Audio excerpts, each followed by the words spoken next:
Today I'm going to read a book by Lois Ehlert. It's called Waiting for Wings. We've talked about Lois Ehlert and her beautiful bright colored books before. We've read several of them. So this is one that's new to us. Waiting for Wings. Out in the fields, eggs are hidden from view. So many things have spots and stuff on them. You have to really look for the eggs. Clinging to the leaves with butterfly glue. So the butterflies, when they lay their eggs, they kind of glue them down to the leaves. So they don't fall off when it rains or the wind blows. I think that's 2 pages. Soon, caterpillars hatch. They creep and chew. Look, they're all different kinds of caterpillars here. Different kinds of caterpillars will turn into different kinds of butterflies. Oh, I'm sorry, I didn't read that. Each one knows what it must do. See how they're eating the leaves? Remember we read that they eat their shell and then they eat the leaf they were laid on. Find a place where the winds won't blow. This one's already hanging. They're all looking for safe places. Then make a case in which to grow. Look at that. These are the chrysalis that the caterpillars have formed. Caterpillar changes now begin.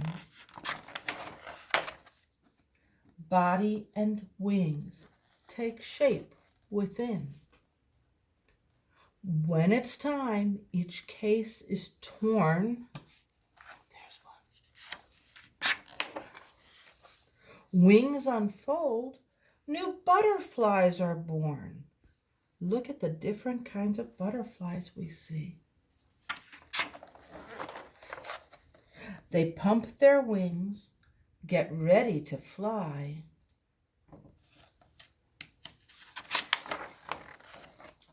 Then hungry butterflies head for the sky, looking for flowers with nectar to eat.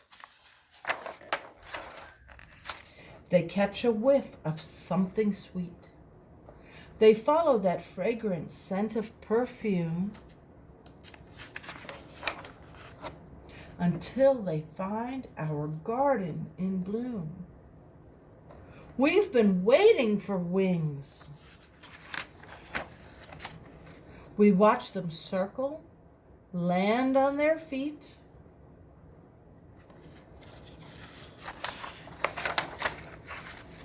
unroll their tongues, and begin to eat. Oh, I like that one. They dip and sip.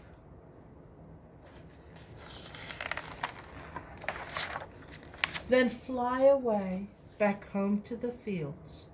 They have eggs to lay.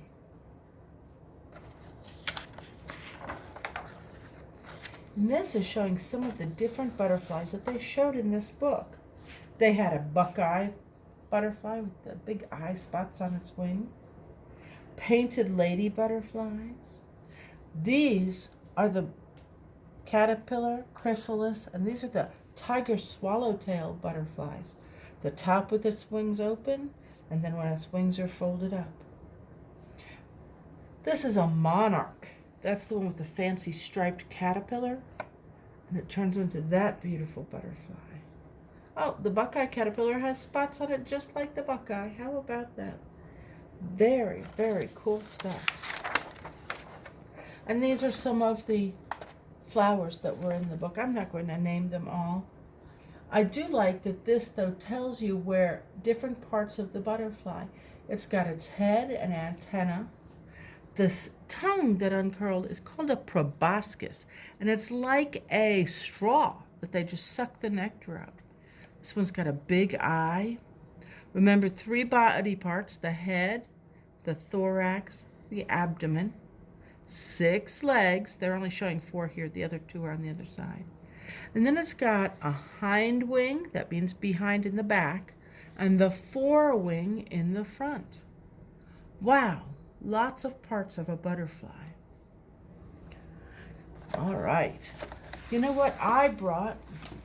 I brought in my little seat that goes over just what it was saying in here. The things that a butterfly does.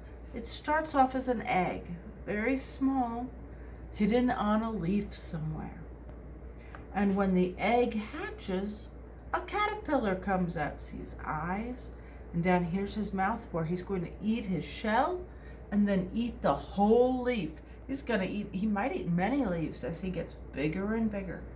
And when he's eaten all that he needs to eat, he forms a chrysalis and he hangs from the tree. Remember, a cocoon is for moths, a chrysalis is for a butterfly.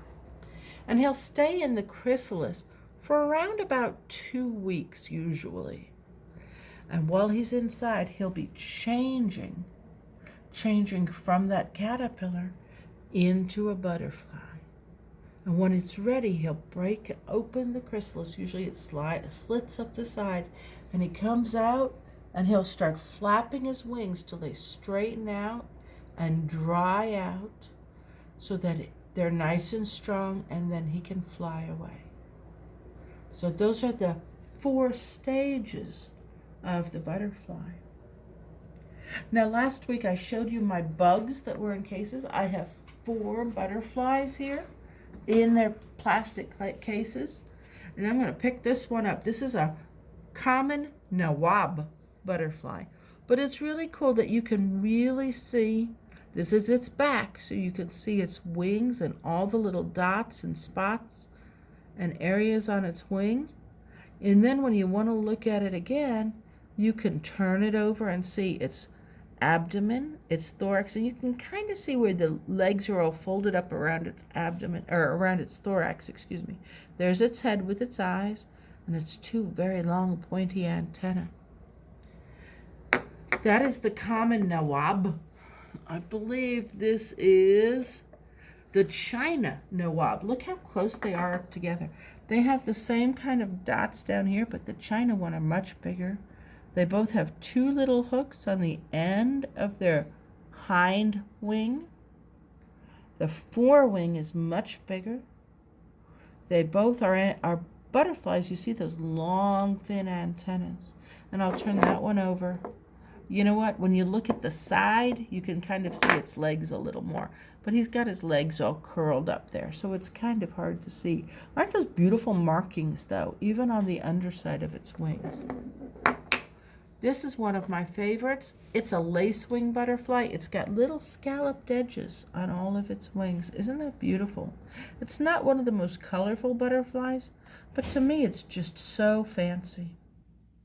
And the last one is also not the most colorful butterfly, but I think it's lovely. It's called a yellow orange tip. Can you imagine why it's named that? A yellow orange tip? I think you can. If you have butterflies in your yard, maybe you're waiting to see them land on flowers like Lois Ehlert was in her book. Watch your flowers carefully and see if you see the eggs hiding or the caterpillars eating the leaves. You might even notice a chrysalis, but definitely watch for the butterflies who swoop down to drink the sweet nectar from the flowers.